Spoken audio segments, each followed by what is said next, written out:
Hello everyone. आज अपन पढ़ेंगे chemical reaction and equation, जो कि क्लास 10th का साइंस का फर्स्ट चैप्टर है। तो सबसे पहले हमको पता होना चाहिए व्हाट इज़ केमिकल रिएक्शन, क्या होता है भाई केमिकल रिएक्शन। तो इससे पहले केमिकल रिएक्शन पता करने से पहले हमको पता होना चाहिए व्हाट इज़ चेंज, है ना।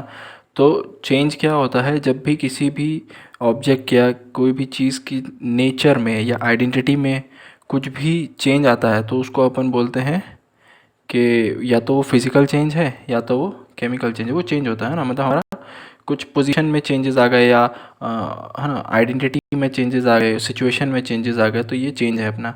दो टाइप के चेंजेस होते हैं, फिजिकल चेंज, केमिकल चेंज। जब भी कोई केमिकल चेंज होता है तो हम बोलते हैं कि chemical reaction has taken place, है ना। मतलब अगर केमिकल चेंज हो रहा है तो ही केमिकल रिएक्शन हो रहा होगा उसमें। ओके, मतलब chemical reaction is responsible for chemical change, है ना। मतलब केमिकल रिएक्शन हो रहा है तो हम बोल सकते हैं केमिकल चेंज है वहाँ पे, है ना। या केमिकल चेंज है तो केमिकल रिएक्शन हो रहा है वहाँ पे। ओके, चलिए अब हमको पता कैसे चलेगा कि कोई भी जगह पे केमिकल रिएक्शन हो रहा है या नहीं हो रहा है। तो हमको पता कैसे चलेगा, चार चीज़ें से पता चलता है। सबसे पहले, अगर किसी भी ऑब्जेक्ट की स्टेट चेंज होती है, स्टेट होती है अपना सॉलिड लिक्विड गैस, अगर स्टेट चेंज हो रही है किसी ऑब्जेक्ट की तो हम बोलेंगे कि केमिकल रिएक्शन हो रहा है। अगर किसी ऑब्जेक्ट का कलर चेंज हो रहा है तो हम बोलेंगे कि केमिकल रिएक्शन हो रहा है। थर्ड इज, अगर गैस इवॉल्व होती है रिएक्शन में, अगर कोई भी रिएक्शन में गैस इवॉल्व हो रही है तो हम बोलेंगे केमिकल रिएक्शन हो रहा है वहाँ पे। अगर लास्ट, अगर वहाँ पे टेम्परेचर में चेंज आ रहा है, टेम्परेचर में चेंज आ रहा है तो भी हम बोलेंगे कि केमिकल रिएक्शन हो रहा है या chemical reaction has taken place. ठीक है, वहाँ पे केमिकल रिएक्शन हुआ है। ओके, तो केमिकल रिएक्शन को डिस्क्राइब कैसे किया जाए, तो केमिकल रिएक्शन को डिस्क्राइब करने के लिए हम इक्वेशंस का यूज़ करते हैं, है ना। तो अगर बेसिक फॉर्म में देखा जाए तो केमिकल रिएक्शन को डिराइव करने के लिए सबसे पहले यूज़ किया गया था वर्ड इक्वेशंस का। वर्ड इक्वेशंस क्या होती हैं कि हम जो आपके रिएक्टेंट्स हैं और प्रोडक्ट्स हैं उनको अपन वर्ड्स में लिखते हैं, है ना। तो सबसे पहले पता होना चाहिए इक्वेशंस में, इक्वेशन मतलब क्या होता है, इक्वल है दोनों साइड्स, है ना। तो एक साइड होते होंगे रिएक्टेंट, एक साइड होते होंगे प्रोडक्ट।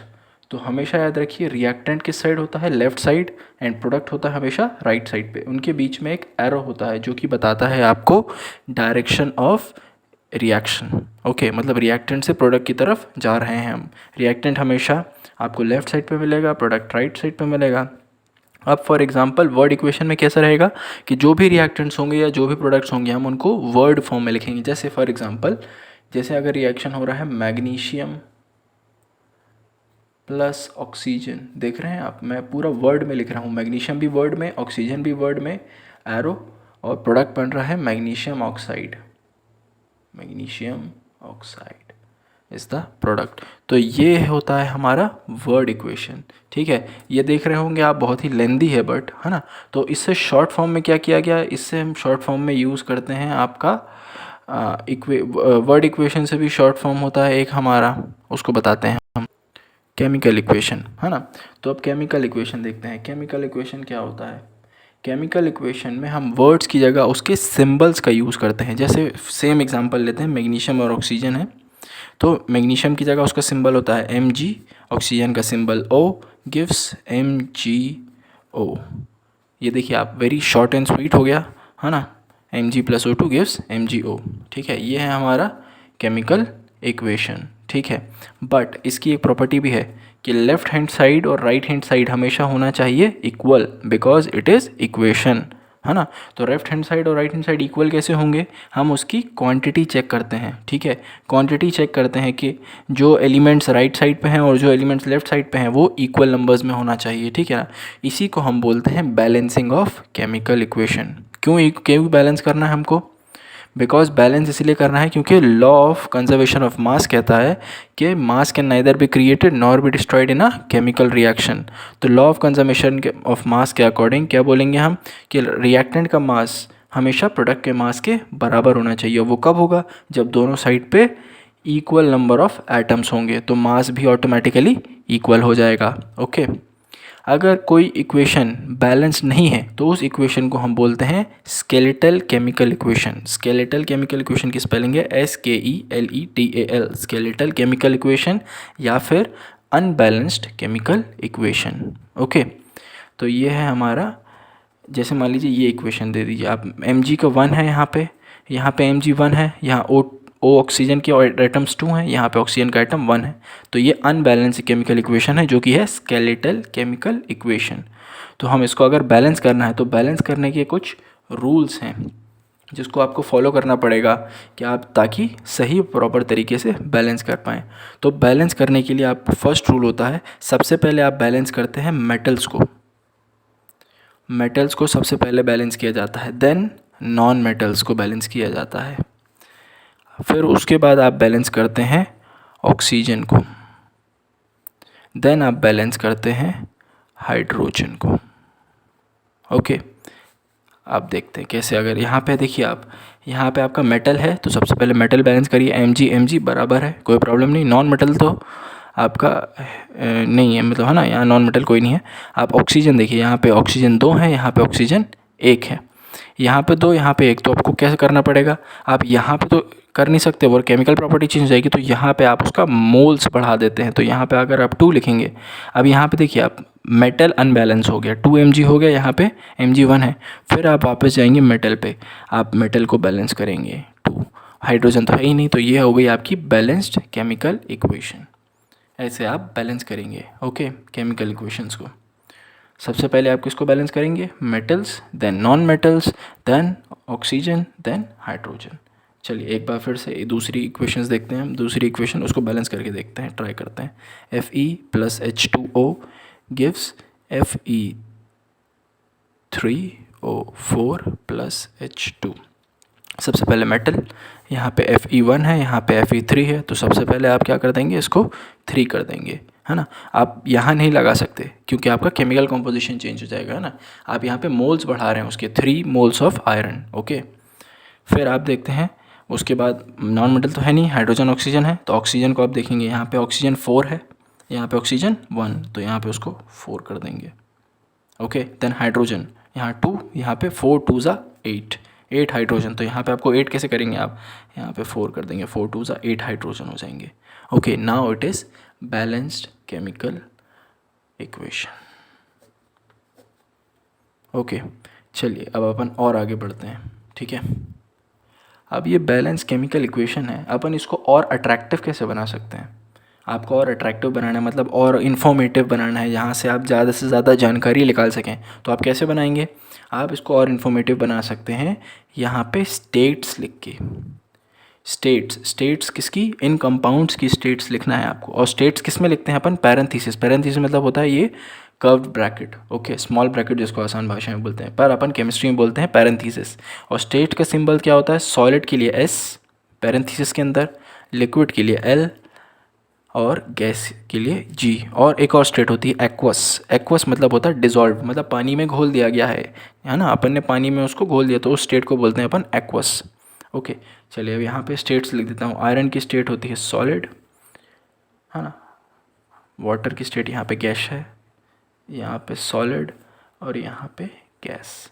ये हमने स्टेट्स लिख दी, तो ये ज़्यादा इन्फॉर्मेटिव हो गया। अब हमको इस केमिकल इक्वेशन से ये भी पता चल रहा है कि कौन से एलिमेंट की क्या स्टेट है या कौन से कंपाउंड की क्या स्टेट है। और हम इन्फॉर्मेटिव कैसे बनाएंगे, और इन्फॉर्मेटिव हम बना सकते हैं यहाँ पे हम रिएक्शन की कंडीशन लिख के, बिलो द एरो और अबव द एरो, है ना। रिएक्शन की कंडीशन मतलब हम आपका टेम्परेचर मेंशन कर सकते हैं, प्रेशर मेंशन कर सकते हैं, ठीक है, या आप मान लीजिए कुछ कैटलिस्ट यूज़ कर रहे हैं उसको भी मेंशन कर सकते हैं, ठीक है। अब पहले कैटलिस्ट मेंशन कर रहे हैं, कैटलिस्ट आपको पता तो होना चाहिए क्या होता है। तो कैटलिस्ट वो चीज़ है, वो एलिमेंट है या वो कंपाउंड है जो आपका रिएक्शन के रेट को फास्ट कर देता है या रिएक्शन के रेट को स्लो कर देता है, मतलब वो रिएक्शन जल्दी हो जाएगा या स्लो हो जाएगा according to the catalyst used. Catalyst क्या है, आपका रिएक्शन फास्ट करता है या स्लो करता है, रेट ऑफ रिएक्शन को चेंज करता है आपके, ठीक है। चलिए आगे बढ़ते हैं। एक क्वेश्चन आता है कि आप मैग्नीशियम रिबन को जब भी यूज़ करते हैं तो आप उसको पहले क्लीन करते हैं, यूज़ करने से पहले। वो क्लीन क्यों किया जाता है, क्लीन इसलिए किया जाता है बिकॉज मैग्नीशियम रिबन जो होती है उसके सरफेस पे मैग्नीशियम ऑक्साइड की लेयर जम जाती है, बिकॉज मैग्नीशियम रिएक्टिव होता है और वो एयर के साथ ऑक्सीजन के साथ रिएक्ट करके मैग्नीशियम ऑक्साइड फॉर्म कर लेता है। तो ये मैग्नीशियम ऑक्साइड, और इसी वजह से हम उसकी लेयर को रिमूव करते हैं, पहले क्लीन करके रब करके क्लीन कर देते हैं ताकि हम मैग्नीशियम रिबन को ईजिली यूज़ कर पाएँ आगे, है ना, विदाउट एनी डिस्टर्बेंस। अब अपन देखेंगे टाइप्स ऑफ केमिकल रिएक्शंस। तो केमिकल रिएक्शन कितने टाइप के होते हैं? सबसे पहला रिएक्शन होता है आपका कॉम्बिनेशन रिएक्शन। कॉम्बिनेशन नाम से आप समझ रहे हैं, दो चीज़ें कंबाइन होंगी और एक नया प्रोडक्ट फॉर्म करेंगी। ओके, कॉम्बिनेशन रिएक्शन होता है हमेशा दो या दो से ज़्यादा रिएक्टेंट कंबाइन करते हैं to form a single product. Okay, आप ऐसे समझ सकते हैं कॉम्बिनेशन रिएक्शन को। एग्जाम्पल देखते हैं, जैसे अपन कार्बन है, ऑक्सीजन के साथ जब वो रिएक्ट करता है तो फॉर्म करता है CO2, है ना। फिर आपका हाइड्रोजन जब ऑक्सीजन के साथ रिएक्ट करता है तो फॉर्म करता है आपका H2O, है ना। ये अनबैलेंस्ड है, इनको बैलेंस कर सकते हैं अपन, है ना। तो ये अपना कॉम्बिनेशन रिएक्शन है। तो कॉम्बिनेशन रिएक्शन नॉर्मली दो तरीके से होते हैं अपने, एक होता है एक्सोथर्मिक, एक होता है एंडोथर्मिक। तो जब भी कोई रिएक्शन में हीट इवॉल्व होती है, हीट इवॉल्व होना मतलब हीट निकल रही है उस रिएक्शन के बाद, है ना। जैसे आप देखते होगे कि आपने देखा होगा कैल्शियम हाइड्रोक्स मतलब जब भी आप चूने को पानी में डालते हो, है ना, जब भी आप चूने को पानी में डालते हो कैल्शियम हाइड्रोक्साइड, है ना, मतलब क्या बोलना चाहिए आपका, क्विक लाइम, CaO, चूना, है ना, CaO अपना क्विक लाइम जो होता है उसको आप पानी में डालते हो तो बहुत सारी हीट लिबरेट होती है और एक वाइट सा सब्सटेंस फॉर्म होता है जो पानी के साथ थोड़ी देर के लिए सस्पेंडेड रहता है, फिर जाके बाद में बहुत देर बाद सेटल हो जाता है, ठीक है। वो अपना मेटल होता है, वो एलिमेंट होता है आपका स्लेक्ड लाइम, CaOH ट्वाइस। जैसे देखिए ये है आपका चूना CaO जो आपका क्विक लाइम है, अगर आप पानी के साथ रिएक्ट कराओ तो आपका फॉर्म होता है CaOH ट्वाइस, जो कि आपका स्लेक्ड लाइम है, वाइट टाइप का सब्सटेंस होता है, प्लस हीट। ये जो हीट रिएक्शन के बाद फॉर्म हो रही है प्रोडक्ट साइड पे, इस रिएक्शन को अपन बोलेंगे endothermic reaction, sorry exothermic reaction. मतलब एक्सोथर्मिक वो है जिसमें हमारी हीट लिबरेट हो रही है, निकल रही है रिएक्शन के बाद, है ना, वो हमारा एक्सोथर्मिक रिएक्शन है। पर अगर कोई ऐसा रिएक्शन है जिसमें हमको रिएक्शन को चालू करने के लिए हीट प्रोवाइड करनी पड़ रही है, ठीक है ना, अगर कोई रिएक्शन में हम रिएक्शन चालू करने के लिए हीट प्रोवाइड करते हैं उस रिएक्शन को हम बोलते हैं एंडोथर्मिक रिएक्शन, है ना। मतलब कोई भी रिएक्शन ऐसा हो जिसमें हमको हीट देनी पड़ जाए या एनर्जी देनी पड़ जाए रिएक्शन को चालू करने के लिए, तो उस रिएक्शन को हम बोलते हैं एंडोथर्मिक रिएक्शन। चलिए, अच्छा, एक्सोथर्मिक रिएक्शन हमारा बहुत जगह यूज़ होता है, ठीक है। एक्सोथर्मिक रिएक्शन जैसे हम अपना खाना डाइजेस्ट करते हैं बॉडी में, है ना, तो हमारी बॉडी में जो खाना होता है वो किस में टूट के फॉर्म, मतलब टूट के क्या बनता है हमारा, ग्लूकोज। कुछ भी खाना खाएं हम, टूट के ग्लूकोज बन जाता है। जब उस ग्लूकोज का ऑक्सीडेशन होता है हमारे सेल्स में, सेलुलर अपन ने देखे थे सेलुलर अपना सेलुलर रेस्पिरेशन में जब हमारा ग्लूकोज ऑक्सीडाइज होता है ना, तो हमारा एनर्जी लिबरेट होती है। तो ये भी क्या है हमारा एक्सोथर्मिक रिएक्शन, एनर्जी हीट के फॉर्म में लिबरेट होती है, ठीक है ना।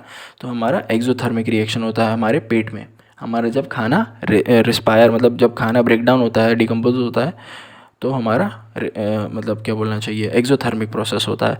ऐसे ही हमारा वेजिटेबल मैटर जब भी कंपोस्ट बनता है, जब भी कोई ऑर्गेनिक मैटर कंपोस्ट फॉर्म करता है, तो वो भी एक एक्सोथर्मिक रिएक्शन होता है, बिकॉज कंपोस्ट के फॉर्मेशन में हीट लिबरेट होती है। वो जो कंपोस्ट होती है वो हीटेड होती है, मतलब गर्म होती है ना।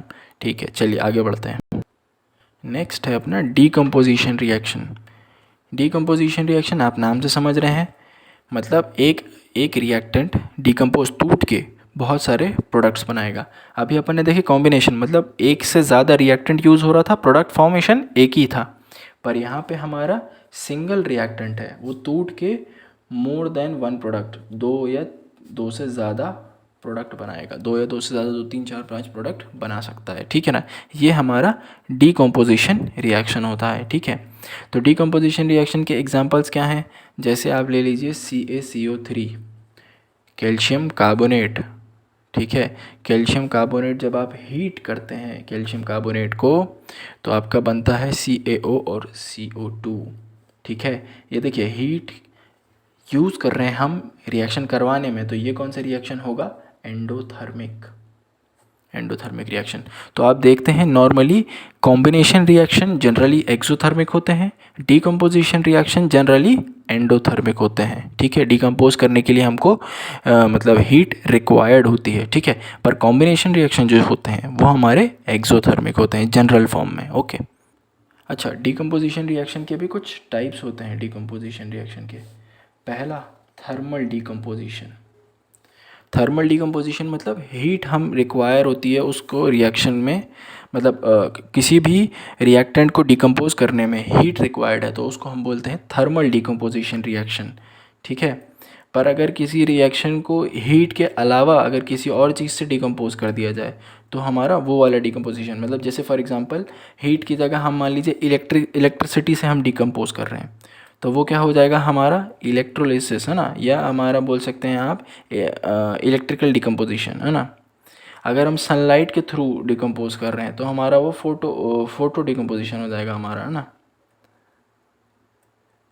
ओके, तो डिकम्पोजिशन हम मतलब हीट से कर सकते हैं, थर्मल डिकम्पोजिशन। इलेक्ट्रिसिटी से करेंगे, मतलब इलेक्ट्रिसिटी डिकम्पोजिशन बाय इलेक्ट्रिसिटी, और हम डिकम्पोजिशन बाय सनलाइट, मतलब सनलाइट के थ्रू डिकम्पोज कर सकते हैं। इलेक्ट्रिसिटी थ्रू कैसे डिकम्पोज करेंगे, हमने पढ़ा हुआ है इलेक्ट्रोलिसिस। इलेक्ट्रोलिसिस हम करते हैं वाटर का इलेक्ट्रोलिसिस कैसे करते हैं, H2O जो होता है हम उसमें इलेक्ट्रिसिटी पास करते हैं तो हमारा बनता है H2 और O2। ये प्रोसेस को हम जब बोलते हैं, इस प्रोसेस को हम बोलते हैं इलेक्ट्रोलिसिस। ये भी एक डिकम्पोजिशन प्रोसेस है बिकॉज रिएक्टेंट एक है, प्रोडक्ट दो हैं। इसी तरह जब हमारा फोटोलिटिक डिकम्पोजिशन होता है या सनलाइट के थ्रू डिकम्पोजिशन हो रहा है तो हमारा फोटोलिटिक डिकम्पोजिशन में ऐसा होता है, जैसे एग्जांपल देता हूँ आपको, AgCl2। AgCl जैसे आपका एक रिएक्टेंट है, उसको आपने सनलाइट पास करी उसमें, सनलाइट, ओके, तो आपका बन जाएगा Ag+Cl2। ये रिएक्शन आपका फोटोलिटिक डिकम्पोजिशन रिएक्शन है। AgCl2 में जब आप सनलाइट पास करते हैं तो वो डिकम्पोज होके Ag अलग और Cl अलग हो जाता है। इसी तरह AgBr भी है। AgBr में जब आप सनलाइट पास कराएंगे तो भी आपका Ag अलग और Br2 अलग सेपरेट हो जाएगा। ठीक है, अच्छा, ये जो रिएक्शन है AgBr का, ये रिएक्शन यूज़ किया जाता है आपका ब्लैक एंड वाइट फोटोग्राफी में। AgBr वाला रिएक्शन आपका यूज़ किया जाता है ब्लैक एंड वाइट फोटोग्राफी में। ओके, ये इंपॉर्टेंट है, सिल्वर ब्रोमाइड का reaction black and white photography में यूज़ किया जाता है। ओके, चलिए आगे बढ़ते हैं।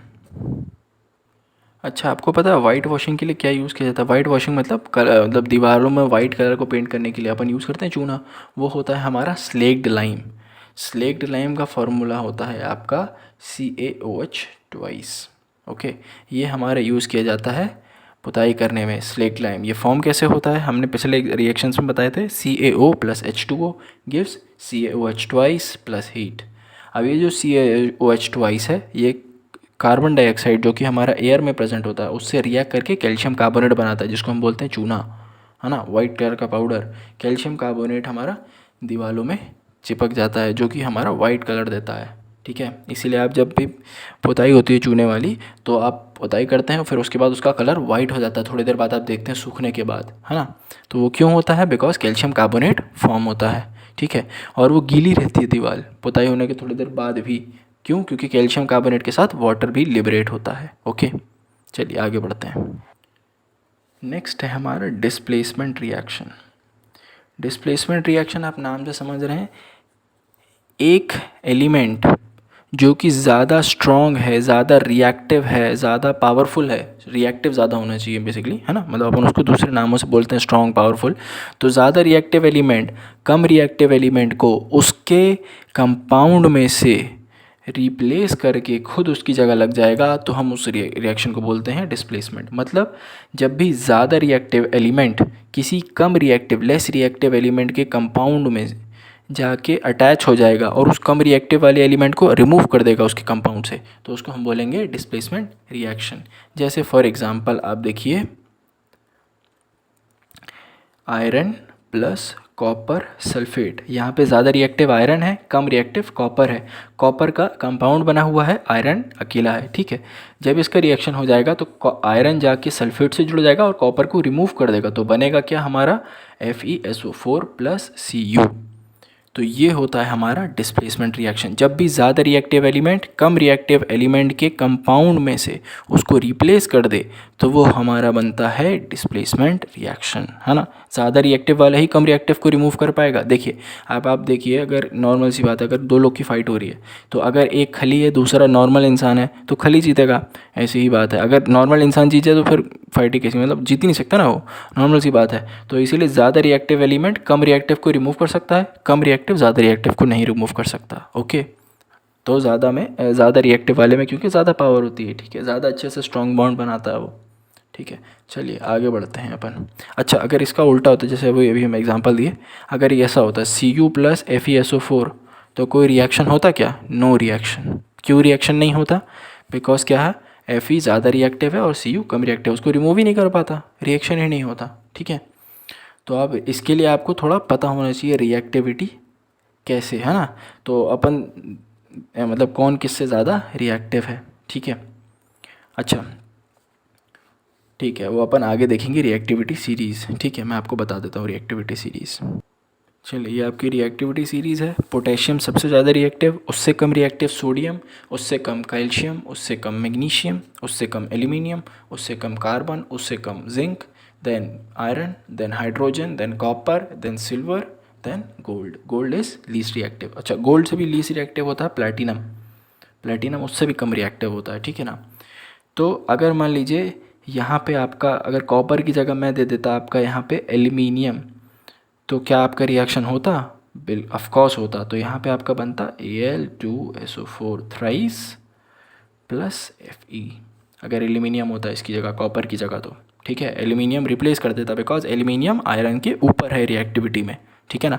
यहाँ पे देखिए आप, कॉपर नीचे है, आयरन उसके ऊपर है और एल्यूमिनियम उसके भी ऊपर है, और एल्यूमिनियम की जगह Al2SO4 मतलब इसमें और सोडियम दे देता मैं तो भी रिएक्शन हो जाता। तो सोडियम एल्यूमिनियम को भी रिप्लेस कर देता, बिकॉज सोडियम उससे भी ज़्यादा रिएक्टिव है, ठीक है ना। चलिए अब आगे बढ़ते हैं थोड़ा डबल डिस्प्लेसमेंट रिएक्शन की तरफ।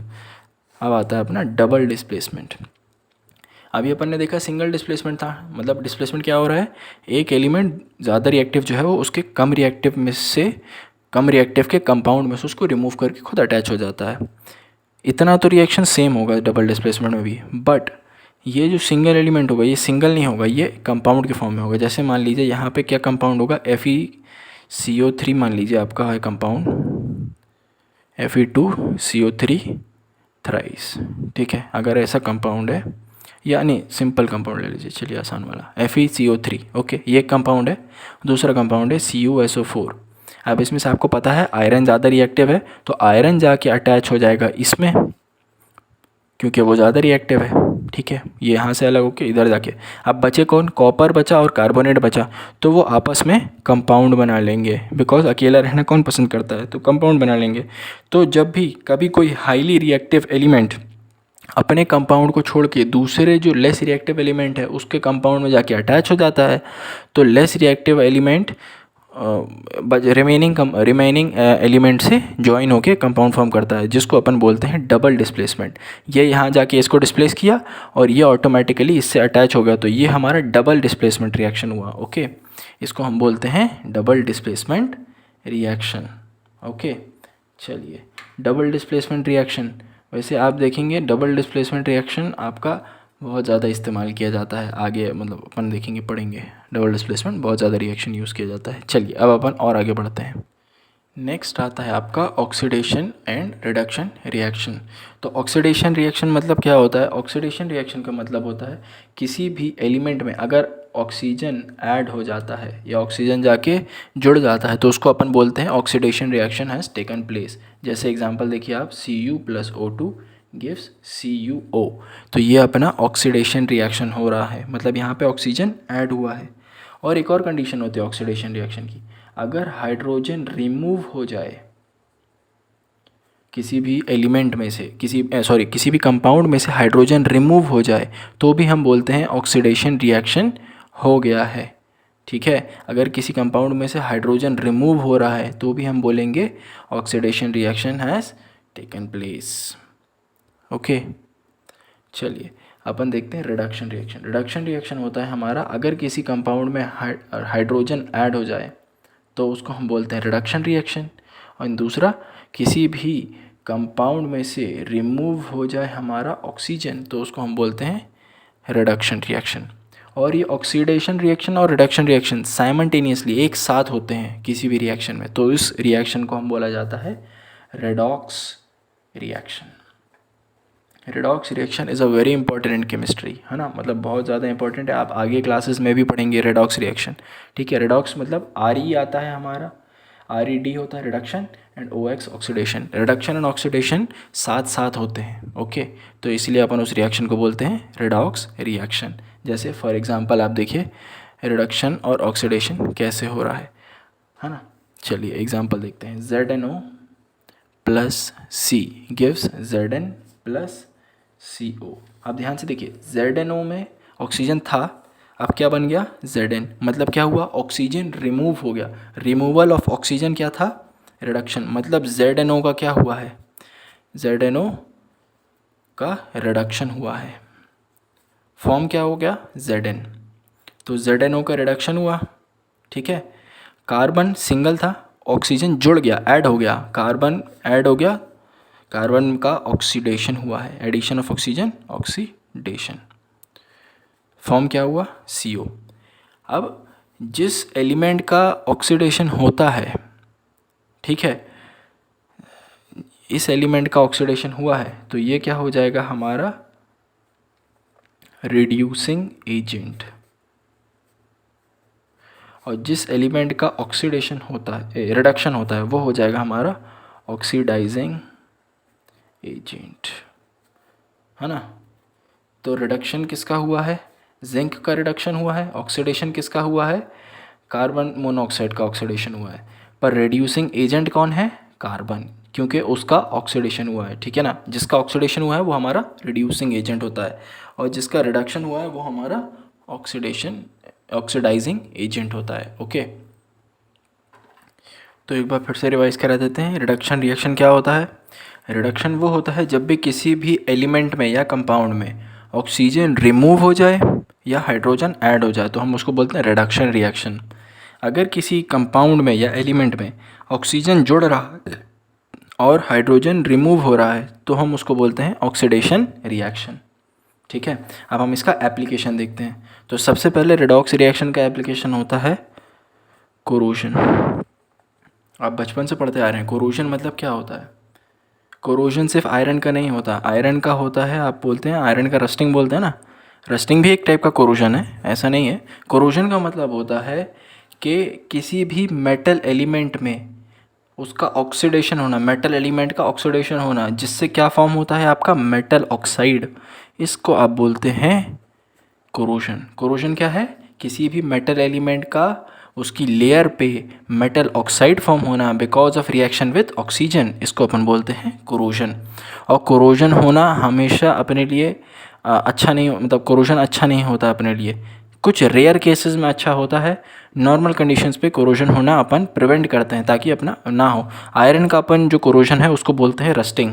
ठीक है, आयरन आर्टिकल जो अपना होता है शाइनी सा, अगर उस पर वाटर और ऑक्सीजन का कांटेक्ट में आ जाता है, वाटर और ऑक्सीजन के कांटेक्ट में आता है अपना आयरन, तो हमारा फॉर्म कर लेता है आयरन ऑक्साइड Fe2O3.XH2O।